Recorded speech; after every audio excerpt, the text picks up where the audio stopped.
Today's journey is what to do when my parent's driving is more like off-roading than staying on the road. This is a very difficult issue because most parents want to retain the independence of driving, and not every place has public transportation that works well for the parent. Or your parent may even have some disability in their walking and need a walker or maybe a motorized chair, and that they've already had this worked out with their own vehicle, and so keeping their ability to drive is a big deal. In my family, we had one relative who, after having a minor driving off the road and hitting a saguaro cactus that then came down and dented and broke through the roof of the vehicle, was fortunately safe because even at 90 plus, he was still a reasonably good driver. However, when the police came to assist him with his 4 flat tires, he still insisted he could start the car and drive off. That's a time when change must be made. And in my case, my mother, although she didn't lose cars and leave them in parking lots and walk home, she showed up at home with yellow paint on one side. We still to this day do not know where it came from. And we heard friends who would see her wandering the parking lot looking for her car. It happens to everybody. It's not if, it's when. But so how can you gracefully address this? Well, for me, my first option was, instead of taking away the car, how can I go with my mom and drive? So I would make plans to go the places that I knew my mom wanted to go. My mother loves children, and so to see her great-grandchildren was a true pleasure. And she liked to do it sometimes during the week and definitely on the weekend. So I made sure I had time to join those events, and I would suggest, Mom, how about if I come pick you up? And let's go see this great-grandchild. Let's go see this family, because we had multiple families in our family. And so that worked very well for a long time. I would also want to participate in Mom going to the doctor, and so I try to make it a little bit of a field trip. I would suggest, Mom, let me go to the doctor with you, and then we could go have coffee. Now, that only worked well for me because I worked for myself. Had I still worked for another business, my departure in the middle of the day might not have been well received. And some people can't afford to leave work to do this. So this is an option that worked well for me. The other option, which may be available to you even if you can't leave work, is normally we have more energy than our parents. So I would run my mom to the fabric store, I would take her to the grocery store, I'd run her as many places as possible and let her take as much time as she wanted on the weekends so I could wear her out. That worked also very effectively.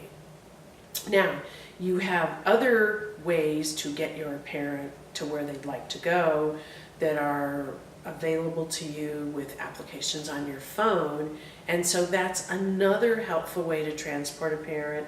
If they want to join friends for lunch, most of my mom's friends would come pick her up, and that saved my soul. Although it was more fun if I could go, but when you're working 8 to 10 hours a day and you take 2 to 3 hours for lunch, it's a major impact on your day. Because when you work for yourself, if you're not at work, no work gets done.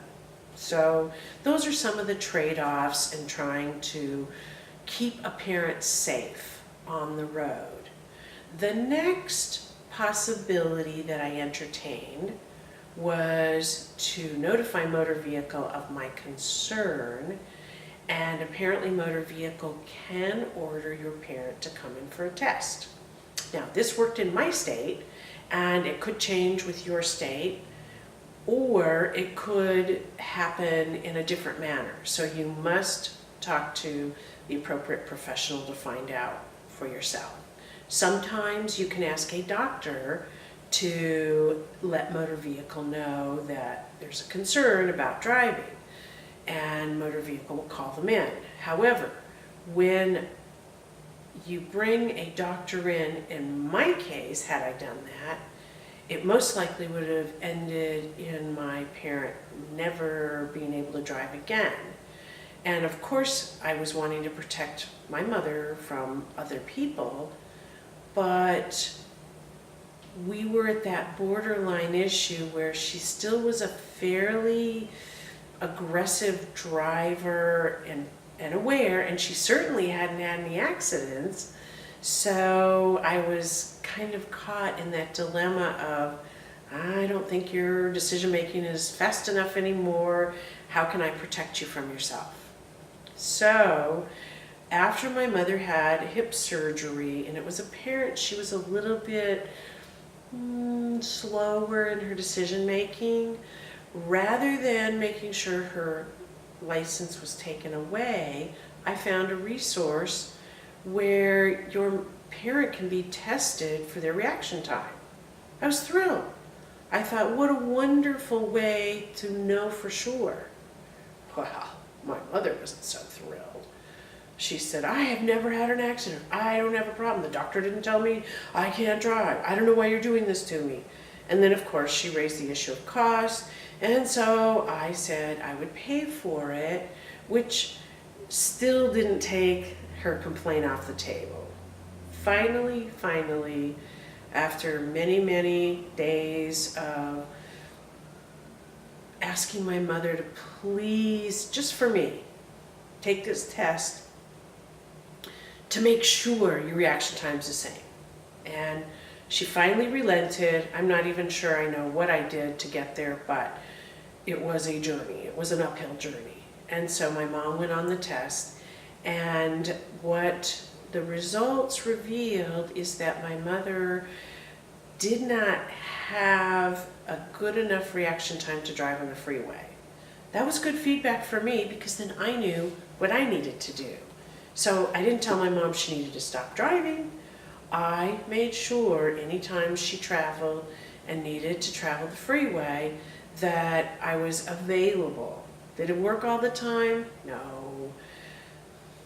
When your parents have the keys, unless you have an app on your phone where you can disable that car from leaving the driveway, you don't have control. And we want control for the right reasons, but that doesn't mean it's well received. So once again, I made progress on knowing at least what my parents' capability is by this test. However, I still had to manage it.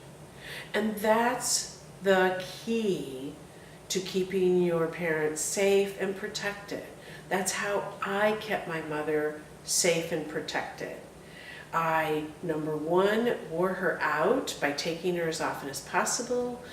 And hopefully your parents always up for going out for coffee. That just seems to be the best social, simple, quick trip.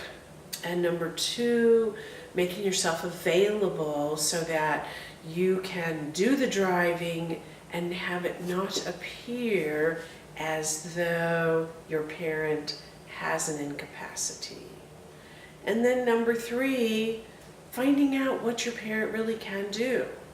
This test may become more common and required at a certain age, as we've seen the driver's licenses are not issued as often, so your parents' eyesight is checked and their knowledge of the road, as my friend who at 101 was not able to get a 20-year license renewal. He only got a 5-year license renewal. And so you have a few checks and balances built in, and you must use them to your best advantage to protect your parent from off-roading. Join us for another journey on Lynn's Light. Thank you for joining Lynn's Light. We hope the ideas, the creativity, and the issues that we went through with our family can be applied to you for generations to come. We all have aging family members, and all we want to do is empower you. This is never intended to be legal advice. Good luck.